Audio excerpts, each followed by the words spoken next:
Ake ngikhuleke umhlaba wonke nibingelelwa yingwe ehamba namabhubesi impunga yesintu umfoka mbanjwa ukhathini uMagutshwa. Inqawe le eshunqulwazi ezinye inqawe ezishunqa intuthu umjabulelo okumamatheka komkakhe ngoba njalo memamatheka ukuthi faca.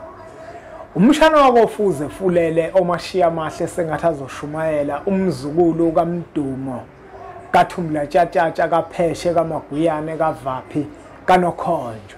Kuhlala kuyintokozo enkulu kumina ukuthi ngifike la kule channel yethu enkulu impunga yesintu la sifundisana khona isintu.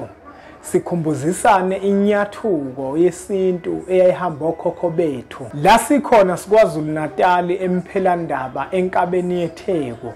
Siku West Walk e4th floor ehhovisi number 420. Emphelandaba bafowethu sihlahla indlela yesintu.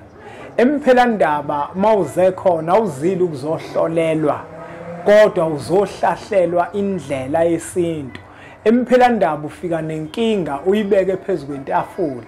Asihloli inkinga yakho ukuthi yini bese ihlaze cha sifuna wena ukuthi usitshele ukuthi yini lento exakile maqondana nokwesintu. Usuhlolile vele kade uhlola. Thina Emphelandaba uthatha udaba ulibeke phezulu kwentafula. Kenzeka komunye ke umefika mhlambe udaba likhulunywa amakhehla leMphelandaba likhulume nje lonke azaliqede.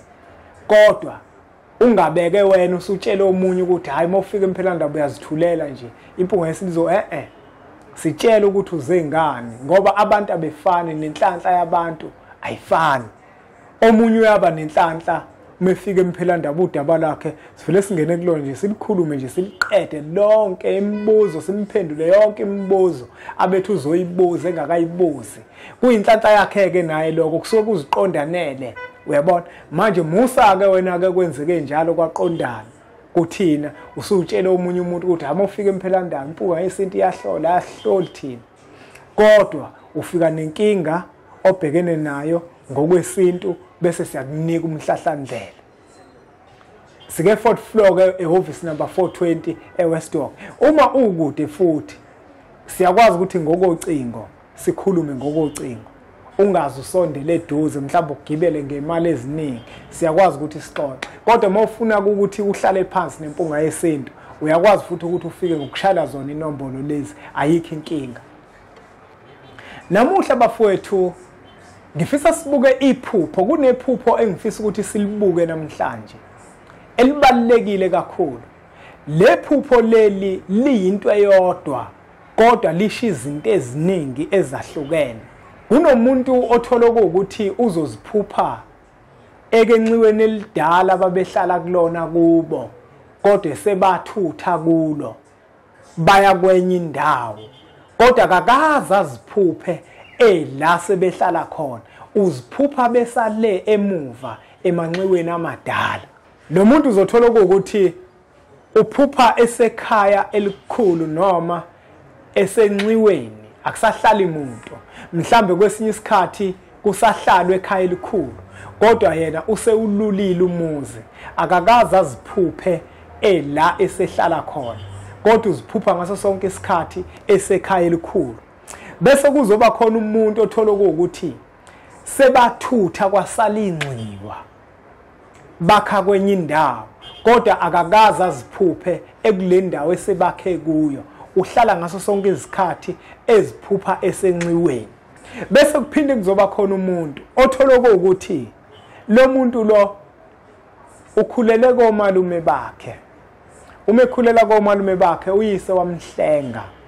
Umemhlenga uyise wakhe wabe sekhishwa komalume bakhe ngokosiko nje waya kubo bamngenisa kubo kodwa sengenisiwe kunjalo kube sehlala kube ngasahlali komalume kodwa emaphupheni akhe ngaso sonke isikhathi uziphupha ekomalume bakhe. Bese kuzoba khona umuntu oziphupha ukemsebenzini wayesebenza kuona akasasebenzi kuona kodwa usesebenza kwenye indawo kodwa yena usaziphupha ekemsebenzini lona wayesebenza kuona kuqala. Kuphinde kuzoba khona umuntu uyafunda lo muntu useke enyuvesi kodwa uziphupha eke high school omunye use-high school, uziphupha use-primary. Mawabuka lamaphupho lawa wonke masiwaxoxa ayinto eyodwa. Umuntu uziphupha engekho la ekhona, uziphupha elawa ekhona. Ayinto eyodwa, kodwa incazelo yawo ayifani. Ake siqale ngalomuntu ozalwe wakhulela komalume bakhe. Uma ezalwe ekhulela komalume bakhe kwafika isikhathi sokuthi uyise wakhe uyamhlenga. Uma emhlenga uyise wakhe, umhlenga vele lo mntwana lo ubekhulele la komalume. Wabe sekhishwa la komalume. Wabe seyakubo. Umbuzo wokuqala ekufanele ukuthi siwubuze kulomuntu ophupha lephupho ukuthi laphana komalume bakho njengoba uzalelwe khona wakhulela khona wawubikiwe yini emsamo ngenkathi ubaba wakhe ekuhlenga ezokukhipha omalume wakho uzokhishwa komalume bakho uhambe uyekini wawubikiwe yini? Umbuzo wokuqala lo balekile kufanele ukuthi siwubuze kulomuntu ophupha lephupho ohlengiwe komalume bakho ubaba bakho ufikile wakhokha yonke into wabemva kwaloko useyakhishwa komalume. Funa simbuze umbuzo wokuthi wawukade ubikiwe yini komalume bakho njengoba wena usukhishiwe? 2. Uma kuukuthi wawubikiwe komalume bakho wawusukhulisiwe yini? 3. Ikhona yini into owake wayenza ethongweni lakomalume esuka othandweni njenganokubonga ubonga ithongo lakomalume bakho ngokuthi likukhulisile? Impendulo yomuntu ke obuza lelo phupho okanye ophuphe lelo phupho izoncika kakhulu kwimpendulo zakhe azoziphendula maqondana nale phupho lakhe aliphuphile. Uma kuukuthi lo muntu zonke lezi zinto lezi uzenzile wathi ekhishwa komalume kodwa wayesezenzile, ukuphupha kwakhe ke sehlala kubo kodwa aphuphe komalume kumvezela ngokusobala ukuthi isisekelo sakhe lasikhona noma ngaba kubuyise wakhe semhlengile kodwa isisekelo sakhe nezinto zakhe zikomalume bakhe.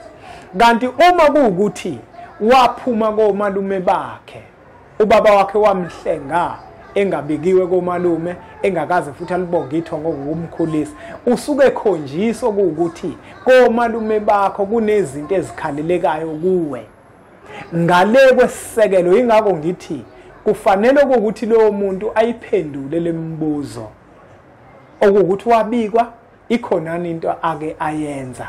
Uma kuukuthi konke wakwenza emsamo kwaqonda usuke ekhonjiswa ukuthi isisekelo sakhe nasi yalasikhona, kodwa makungenziwe kufanele abuyele komalume kolungiswa konke lokho ngoba kunezinto ezisamdonsela komalume ekubeni kubo. Iphupho ke nephupho liyaya ngomuntu oliphuphile okuwukuthi maqondana naye lihamba kanjani. Asiphinde sidlule futhi sihambe siye lapha kumuntu ophupha la awayekade esebenza khona engasasebenzi khona. Uma uwumuntu nje uphila, umsebenzi uphiwa yithongo umsebenzi. Kwesinye isikhathi omunye umuntu ukuthola ukuthi uzothola umsebenzi. Uma sewutholile umsebenzi abike kubantu abadala athi bosi banibani sengithole umsebenzi endaweni ethile. Omunye athi bantu abadala kunomsebenzi sengiwutholile ngiyabonga, ngicela ukuthi kulo umsebenzi ngikwazi ukuhlaliseka kahle nemali yenyuke. Uyabona, abike umsebenzi wakhe awutholile. Uma sewubikile lo msebenzi uyaqhubeka uyasebenza bese akhohlwe ukuthi lo msebenzi ngawubika kubantu abadala, kuthi kusuka bese kuvela iposition kwenye indawo ePitoli. Makuvela iposition a-apply kwenye indawo bese awuthole lo msebenzi. Uma sewutholile lo msebenzi angasalibikeli ithongo ukuthi usethola umsebenzi omusha useyekile lapha, angasalibikeli ithongo ukuthi lo msebenzi naningiphe wona okendaweni ethile sengiyawuyeka. Abantu abaningi uthola ukuthi umuntu uthe eqala ukusebenza awubiki umsebenzi. Uma sewuyeka lo msebenzi angasalibikela ithongo kodwa wayelibikela ithongo ukuthi yena usebenza endaweni ethile, ngenkathi engasasebenzi kuleyo ndawo emaphupheni uzoloku ezibona esasebenza lapha kuleya ndawo ekemuva. Omunye uthola ukuthi la sesebenza khona amadlela akuhlaza watholakala ngoba ithongo lona lisazi ukuthi usasebenza lapha wayekade esebenza khona akazange libikele. Ingakho ke nakuyena umuntu ozana lephupho leli kufanele simbuze umbuzo masimhlaziyela ukuthi lo msebenzi oziphupho usasebenza kuona wawukade ubabikelile yini abantu abadala ngawo ngenkathi uthola. Impendulo yakhe iyona futhi ezokwazi ukuthi iphupho lakhe lihlaziyeke ngendlela eqondene naye ngoba sonke imiyalezo ingafika ngendlela eyodwa kodwa uthola ukuthi imiyalezo yethu ayifani kodwa ifike ngendlela eyodwa. Uma umsebenzi wawubika kubantu abadala wabe usuthola omunye wangasabiki wena ukuthi uyahamba, abantu abadala bazokwazi ukuthi bona usasebenza lapha kanti awusasebenzi lapha, bona bazobambelela lapho. Nakuwena-ke kufanele ukuthi-ke leyo nto uyilungise ukuthi ubuyele ekhaya uyobatshela abantu abadala ukuthi cha lo wamsebenzela ngiphe wona sengathola omunye kwenye indawo angisekho kuleyo nkampani. Wezwa leyo nto? Omunye umuntu asithi ukuyithinta nale ngoba sathinta indaba yokusebenza. Omunye umuntu uthola ukuthi uziphupha esasebenza kodwa uthola ukuthi akasasebenzi. Uthola ukuthi umsebenzi wamphelela kodwa uziphupha esasebenza lapha. Nakhona futhi impendulo yalowo muntu incike kakhulu kwimibuzo kufanele simbuze yona ukuthi umsebenzi wakade ubikile yini. Mhlawumbe omunye uzothi cha ngangikade ngingawubikanga. Abantu abadala basuke besafuna ukukukhombisa ukuthi wena kufanele ngabe vele usasebenza khona lapha khona sewaxoshwa kunjalo kodwa kunezinto ezithile ezagcina zikuthikameza okuwukuthi wena uphume emsebenzini kodwa ngokwabo kufanele ngabe usasebenza khona lapha. Okwakho ukuthola umuntu ozokwazi ukukulekelela okanye uphahle ngaleyo ndlela ophahla ngayo. Abantu abadala bakwazi ukukubuyisela lawo usebenza khona uma ukuthi awusasebenzi awuziyekelanga wena. Kunomehluko ukuziyekela wena umsebenzi nokuphela kwawo umsebenzi. Umuntu oshintshile la kade esebenza khona osebenza kwenye indawo uziyekele yena. Uma kade ebikile kodwa esaphupheke emuva abantu abadala basuke besamkhombisa ukuthi thina sazi ukuthi usebenza la. Uma kuwukuthi umsebenzi wakuphelela kodwa usaziphupha usebenza khona la usebenza khona bayakukhombisa abantu abadala ukuthi thina kufana ngabe wena usasebenza la sazi thina ukuthi umsebenzi wakho wena nangu la ukhona. Cela-ke kubona abantu abadala ufuna umuntu ongakwazi ukukulekelela mayikhona indlela yokuthi ukwazi ukubuyela bese uyabuyela. Kuzoba khona umuntu othola ukuthi uziphupha uke primary kodwa useke high school.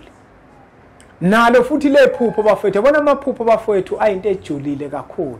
Nalo lephupho leli iphupho lesikole kakhulu liyayiveza into ethinta imimoya yabantu abadala. Kodwa la kuthinteka khona kakhulu imimoya yabantu abadala uma kuwukuthi uzoziphupha usesikoleni ufunda useklasini. Lokho kusuke kukhomba ukuthi kukhona izinto odinga ukufundiseka ngazo okanye ukufundiswa ngazo maqondana nemimoya yabantu abadala okanye maqondana nabantu abadala. Uma kodwa uzothi uke high school uziphupha useprimary kwesinye isikhathi usuyasebenza kodwa uziphupha wena usake esikoleni usafunda, ithinta imimoya leyo nto yakho. Kwesinye isikhathi uthola ukuthi empilweni oyiphilayo izinto zakho kukhona la zihlehlela khona emuva. Ingakho uzoziphupha ku high school use-university wena kodwa manje uziphupha use high school. Uyasebenza wena kodwa uziphupha usake high school uziphupha usake enyuvesi. Kukhomba lapho ukuthi ezintweni zakho kukhona igiya eligcina lihlehla liya emuva ngesizathu sokuthi izinto zakhe eziqondene nemimoya awuzilungisile. Okubalekile ukuthi wena ulungise izinto eziqondene nemimoya ukuze impilo yakho izokwazi ukuthi iqhubeke phambili ingahlehlele emuva. Bese kuzoba khona umuntu othola ukuthi lo muntu lo uziphupha basenxiweni elidala kodwa bona sebehlala enxiweni elisha. Naye futhi lo muntu loyo kubaluleke kakhulu kumina njenganomuntu ohlaziya iphupho ukuthi ngimbuze ukuthi uma nithutha enxiweni elidala nathutha kanjani, ngoba iphupho lakhe njengoba livela beke enxiweni elidala bona sebehlala endaweni entsha likuveza ngokusobala ukuthi indlela abathutha ngayo abathuthanga kahle. Kufanele uchaze wena ukuthi manithutha nathutha kanjani, ngoba abanye abantu uthola ukuthi bavele bathatha imithwalo bahambe sekuphelele ngaphandle kokulandela imigudu ekufanele ukuthi ilandelwe. Uma uthutha enciweni elidala uthuthwa ngembuzi, ukuthutha kuyinto ejulile kakhulu. Anivele nithuthe ngokuthanda kwenu kodwa nithutha ngokuthanda kwethongo. Ukhumbule phela ukuthi abantu abadala abawona amabhoyi wakho okuthi wena uzovela ubehlise nje ubenyusa, abehlisa nje abenyusa. Asikho isizathu esinzulu sokuthi abantu abadala ngempela sekufanele wena ubathuthe la uhambe nabo uye lapho kuleyo ndawo. Uyazi ukuthi uma uthutha abantu abadala okanye uma uthutha umuzi ukuthi kuyinto ejule kanjani. Uma kukhona isibaya phakathi komuzi wakini uyasithutha naso isibaya uhambe naso uye kuphi le phambili. Kunendlela yokuthutha isibaya. Amasimo abanawo nawe uyawathutha. Uzothola ukuthi nina yebo nathutha nina nathutha umsamo kodwa isibaya saba nizange nize nisithuthe. Amasimo wabo anizange nize niwathuthe. Ukushintsha inxiwa abafowethu nodadewethu akuyona into encane. Abantu abaningi bayithatha kancane indaba okuthutha komuzi. Ingaka abantu abaningi uthola ukuthi basaziphupha bakamanxiweni amadala ingoba ukuthutha kwabo akuzange kuze kuphelele. Yebo umsamo nawuthutha kodwa isibaya nizange nize nisithuthe. Amasimo wabo anizange nize niwathuthe. Kunezinto eziningi eningazange nize nizithuthe. Nina nagcina ngokuthutha umsamo. Hayi angingawageqa amagula ngoba ngemuke. Uthathe lo mfanekiso oqoshiwe udlulisele kwabanye abantu ngoba nakubona uzoba usizo olukhulu. Makukhona imibuzo siyathintakala la kwinombolo lezi ozibona ziloko ezivela. Zikhona ke nezincwadi zethu ezifundisa sona isintu bafowethu, ezihlahla indlela yesintu, indlela yokhokho bethu ukuthi yayikade ihamba kuphi. Emphelandaba njengoba sishilo ukuthi asihloli kodwa emphelandaba sinika umhlahlandlela. Umhlahlandlela abafowethu ubalekile nawo. Uma ufuna ukuhlola uyohamba uye kubantu abahlolayo nabajwayele ukusho ukuthi bona bayahlola. Sibuye sibhaleke bafowethu emphelandaba incwadi ezifundisa isintu. Sithini isintu, amava ahlabahlosile, uyokhuluza ukhokhobe, indlela yesintu. Zonke le ncwadi uyakwazi ukuthi uzithole la emphelandaba. Sithini isintu 450, amava ahlabahlosile 450, uyokhuluza ukhokhobe 250, indlela yesintu 750. Uma ziyikhombo uyakhala sikwephulele ngoba njengamanje special asikho esinaso. Uma uzithola nje le ncwadi lezi uzithola ngale ntengo nje uzobala nje ukuthi imalini 750 plus 900 u450 ababili plus 250 uhlanganise sikuthumelele zona zonke. Asithatheke imfanekiso eqoshiwe yempunga yesintu sidlulisele kwabanye abantu ngoba nakubona izoba usizo olukhulu. Bese siqhubeke njalo subscribe ku channel yethu enkulu Impunga Yesintu TV bese sithi nje impunga.